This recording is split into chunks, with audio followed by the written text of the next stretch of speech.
አዶናይ ምን ሆነ? በርካቶችን ያስጨነቀው የአዶናይ ጉዳይስ ምንድነው? የአዶናይ በርካታ አድናቂዎቹና ወዳጆቹ ተጨንቀው የተለያዩ ሀሳብ አስተያየቶችን ሲሰጡ ተስተውለዋል። ይህም አዶኒ በትላንትናው ምሽት ልብ የሚነካ ነበር። ለ30 ደቂቃ መዝሙር ብቻ እያዳመጠ ሲያለቅስ ነበር። አዶኒ ልቡ እንደተሰበረ ከሁኔታው መናገር ይቻላል። ከውስጡ አፍኖ የያዘው አንድ መራራ እውነት እንዳለና ሲታገለው ከርሞ አሁን ግን ከቁጥጥሩ ውጭ ሆኖ እንደ ገሞራ የፈነዳ ይመስላል ይላሉ። እጅግ ያሳዝናል። ያሳለፈው ነገር ቀላል የሚባል አይደለም። ሚዲያ ላይ ወጥቶ ዘራፍ ከማለት ይልቅ ስሜቱን አፍኖ ውስጡን የጎዳው ይመስላል። አዶኒ ድጋፍ ያስፈልገዋል። የሆነ ችግር ከጀርባው አለ። የስነ ልቦና አማካሪዎች ሊያዩት ይገባል። እባካችሁ አዶናይ ከዚህ በላይ ሳይጎዳ ካጠገቡ ያላችሁ ጓደኞቹ እንዲሁም ወዳጆቹ ድረሱለት። ሰው ያስፈልገዋል። በሚቻለው ሁሉ አግዙት ሲሉ ልብ የሚነካ መልእክታቸውን አስተላልፈዋል። አዶናይ በመቅዲ ሾው ላይ ባደረገው ቆይታ ብዙዎችን እያነጋገረ ያለ ጉዳይ ሆኗል። ይህ አነጋጋሪ የአዶናይና የመቅደስ ደበሳይ ቆይታ ምንድነው? በዚህም መቅዲ ከአዶናይ ጋር ባደረገችው ቆይታ በርካቶችን ያበሳጨ ጉዳይ ሆኗል። ተመልካቾችን ያበሳጨው የመቅዲ ንግግር ምንድነው የሚለውን ወደ እናንተ የምናደርስ ይሆናል። አዶናይ እና ጃኒ ምን ሁኔታ ላይ ይገኛሉ? አዶናይ ስለ ግንኙነታቸውን ስምታውን ሰብሯል። ስለዚህ ወደ እናንተ እናደርሳለን። አዶናይ ከጎዳና ቆሎ ሻጭ ወደ ታዋቂ ድምፃዊነት እንድትሸጋገር ምክንያት የሆናት ነፃነት ልብ የሚነካ ንግግር አድርጋለች። ያደረገችው ንግግርስ ምንድነው የሚለውን ዘርዘር አድርገን ወደ እናንተ የምናደርስ ይሆናል። ሰላም እንደምን ቆያችሁልን? በሀገር ውስጥም በውጭም ያላችሁ ወደ ቤተሰቦቻችን፣ ይህ ውስጥ አዋቂ ቻናላችን ነው። በዚህ ቻናል ከላይ የሚታየውን ሳይሆን ውስጡን የሚካሄዱ እውነታዎችን፣ መረጃዎችንና እንዲሁም ትምህርቶችን ወደ እናንተ የምናቀርብበት ቻናላችን ነው። እውነትን ከምንጩ መረዳት ከፈለጉ ትክክለኛ ቦታ ላይ ነዎት። እኛ ጋር መረጃ ሳይሆን እውነት አለ። ስለዚህ ቪዲዮን ላይክ በማድረግ ጀምሩ። ሼር፣ ሰብስክራይብ በማድረግም የዘወትር ቤተሰብ ሁኑ። እንዲሁም የለቀቅናቸው ቪዲዮዎች በቀጥታ እንዲደርሳችሁ የደወል ምልክቷን በመጫን አብራችሁን እስከ ፍጻሜው ዝለቁ። በመቅዲ ሾው ላይ የተደረገው የቆይታ ብዙዎችን አስገርሟል።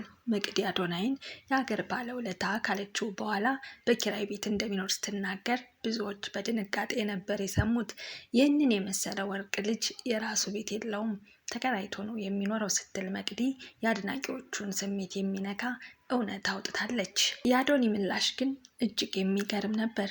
አዶኒ ነገሩን ቀለል አድርጎ በሙሉ በራስ መተማመን እኔ እኮ በራሴ ሰርቼ እንዲህ አይነት 10 ቤት መግዛት እችላለሁ በማለት አቅሙን በድፍረት ተናግሯል። ይህ ምላሹ የሚያሳየው አዶኒ ዛሬ በኪራይ ቤት ውስጥ ቢኖርም ያ የሆነው ቤት የመግዛት አቅም አጥቶ ሳይሆን ለሰዎች መኖር ስለሆነ ብቻ እንደሆነ ነው።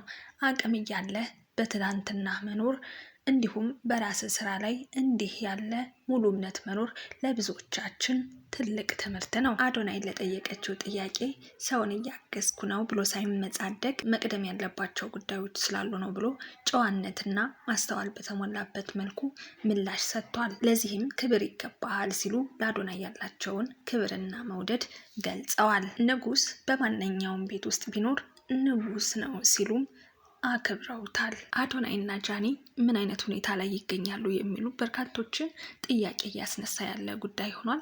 አዶናይም ስለ ግንኙነታቸው ያለውን ነገር ተናግሯል። ይህንንም በዝርዝር ውስጥ ልነግራችሁና ላስቃኛችሁ እወዳለሁ። በአሁኑ ሰዓት በማህበራዊ ሚዲያው መንደር በሰፊው እየተወራ ያለው የቲክቶከሩ አዶናይ እና የጃኒ ግንኙነት ጉዳይ አሁንም ድረስ ግልጽ የሆነ እልባት አላገኘም።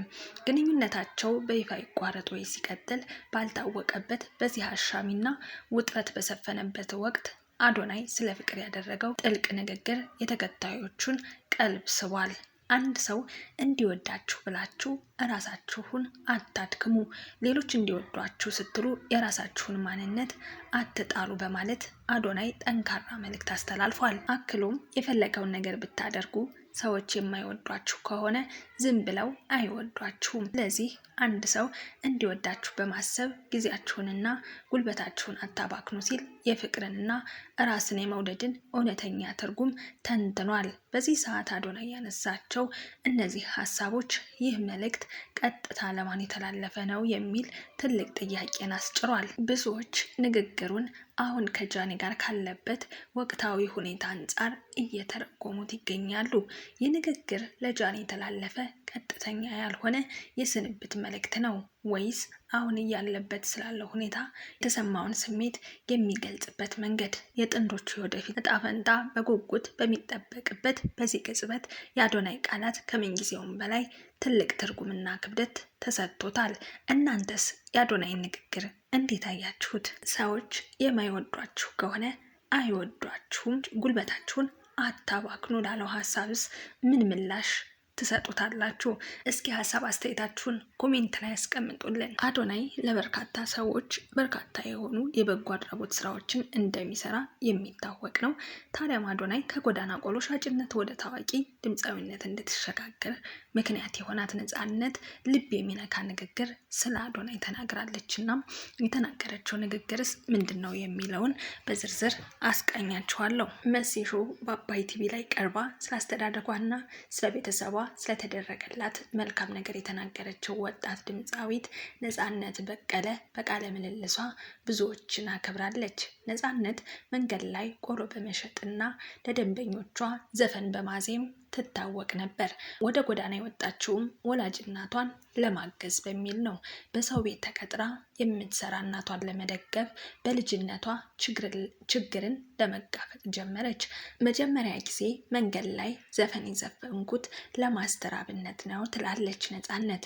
እሱም ድምፅሽ በጣም ያምራል፣ እርግጠኛ ነኝ በኢትዮጵያ ታዋቂ ድምፃዊ ትሆኛለሽ ብሎ አበረታታት። ቆሎ አልሸጥ ባለ ሰዓትና ገንዘብ እጅግ በሚያስፈልገኝ ጊዜ 10,000 ብር በመስጠት አበረታቶኛል ትላለች። ይህ ለሷ የመጀመሪያው ታላቅ መነሻ ነበር። ከዛ በኋላ አዶናይ በማህበራዊ ሚዲያ እጅግ ተወዳጅ የሆነው ለተቸገሩ ፈጥኖ የሚደርስና መልካም ነገር በሚዲያ የሚሰራው በአጋጣሚ ዝዋይ በመጣበት ጊዜ ነፃነትን አግኝቶ እንደተለመደው ሙዚቃ ተጫወተችለት። በኢትዮጵያ ታዋቂ ድምፃዊ አደርግሻለሁ፣ አግዝሻለሁ በማለት ቃል ገብቶላት ቃሉን ጠብቆ ወደ አዲስ አበባ አምጥቷታል። በፕሮግራሙ ላይም ነፃነት አዶናይ ያደረገላትን ታላቅ ቃላት እያጠራት ሁሉንም ነገር ችሎ የሚያኖረኝ እሱ ነው፣ የራሴን ስራ እንድሰራ እያበረታታኝና መንገድ እየሆነ ያለውም እሱ እንደሆነ ትናገራለች። ከኔ በላይ ሆኖ የሚሯሯጠውን አዶናይን አቡነ ተክለ ሃይማኖት ከረዱኝ ደርሼ ውለታውን ልከፍለው ፈልጋለሁ ትላለች። ብዙ የደከመች እናቴንም አግዤ ቀና ማድረግ እፈልጋለሁ። እንዲሁም ለመጀመሪያ ጊዜ ያበረታታትን ማስተራብነትን አመስግና ከህመሙ ፈጥኖ እንዲያገግም ምኞቷንም ገልጻለች። ይህ ታሪክ የጥረት፣ የእናት ፍቅር፣ የሰውነትና የደግነት እንዲሁም የተስፋ ታሪክ ነው። ስለዚህም እኔም ካፍሽ ሁሌም የማይጠፉ ጻድቁ አባታችን አቡነ ተክለ ሃይማኖት መሻትሽን ያሳካልሽ ልልሽ እወዳለሁ። ውድ ቤተሰቦቻችን በሀገር ውስጥም በውጭም ያላችሁ አብራችሁን እስከ ፍጻሜው ስለዘለቃችሁ ላመሰግናችሁ እወዳለሁ። በሌላ ጊዜ በሌላ በተሻለ አቀራረብ በሌላ መረጃ እስክንገናኝ ድረስ በያላችሁበት ሰላማችሁ እንዲበዛ እመኛለሁ። ታዲያም ቪዲዮን ላይክ፣ ሼር፣ ሰብስክራይብ በማድረግ ጊዜ ተወዳጁን። ሰናይ ጊዜ